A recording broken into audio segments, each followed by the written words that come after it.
Hello, everyone. Today we're going to talk about early American immigration. So, before we get into the immigrants, we are going to talk about the indigenous Americans. Other terms for indigenous Americans include Indians, First Nations,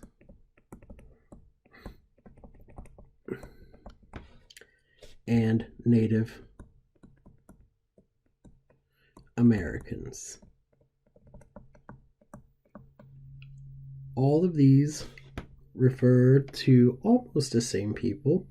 So, First Nations is for Canada.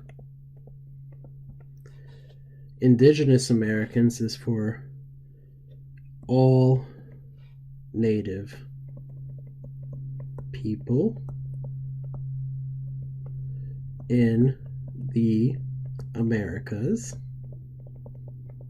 So remember, in the United States, America is north and south. And then your Indians and Native Americans are from the USA. So, before Columbus arrived, there were up to 60 million people living in the Americas. 60 million is a guess. It could be more, it could be less, but 60 million is the number they have decided. When Columbus came, he brought with him diseases that did not exist here. So, Columbus brought smallpox, chickenpox, polio, and other big diseases. Because no one has ever seen these diseases before, like coronavirus. So coronavirus is new. Well, to Native people, these were all new. So many people died because of that. In North America, there are roughly 156 recognized ethnic indigenous groups. Now, an ethnic indigenous group could be like these two. So you see underneath there's another name. That's the group they belong to. So many of these tribes belong to one bigger group. So there are roughly, in the United States, almost 600 tribes. But there's only 156 groups. So one group could have two. In this area, there's about 1, 2, 3, 4, 5, 6, 7. But that's all one group. So there were a lot of different people here. The culture of the Northeast, the South, the Plains, the Southwest, and the West Coast were all different. So, someone from Oregon and someone from Connecticut, they wouldn't recognize each other's culture. It would be foreign to them. So, other than the Native Americans, we also have the Native Hawaiians, or the Kanaka Maoli. The Kanaka Maoli, before U.S. forcibly took Hawaii from the native people, the Hawaiian people had 1,400 years of independent rule. They had their own kingdom, Their famous king is King Kamehameha, which is familiar if you've ever watched Dragon Ball Z. And they lived in Hawaii for 1,400 years all by themselves. We will talk a little bit about the Hawaiians later, probably right after we talk about Ellis Island, because Hawaii became part of the U.S. in about 1890, but it didn't become a state until 1950. So let's talk about early immigration. In the New England colonies, because of persecution and discrimination in England, people of the Puritan Calvinist belief looked to the Americas for freedom. The Puritan Calvinists were very strict with their religious rules, and in England, that wasn't a popular belief system. So, the Puritan Calvinists, also called Pilgrims, moved to Massachusetts, Connecticut, Rhode Island, and that surrounding area. Then we go further south and we come to the Middle Colonies. While the Middle Colonies were controlled by the English, many Germanic people came to live in the Middle Colonies. So New York was once part of Holland. Pennsylvania was part of German kingdoms.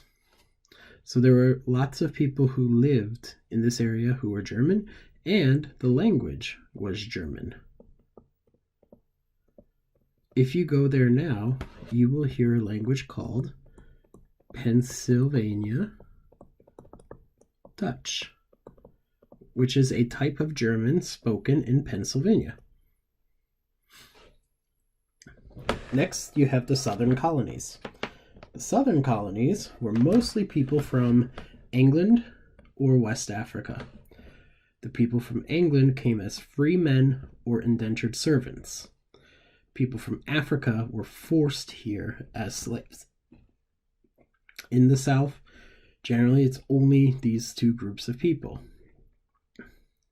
So, let's talk a little bit about the difference between a slave and an indentured servant.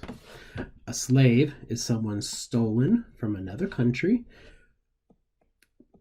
At this time, it's almost always Africa. They had no choice and they can never be free. So, their children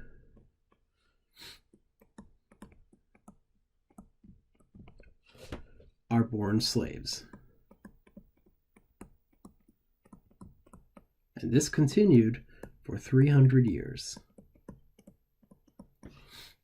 Indentured servants, however, it's someone who chooses to spend 7 years working as a slave to pay for a journey from England.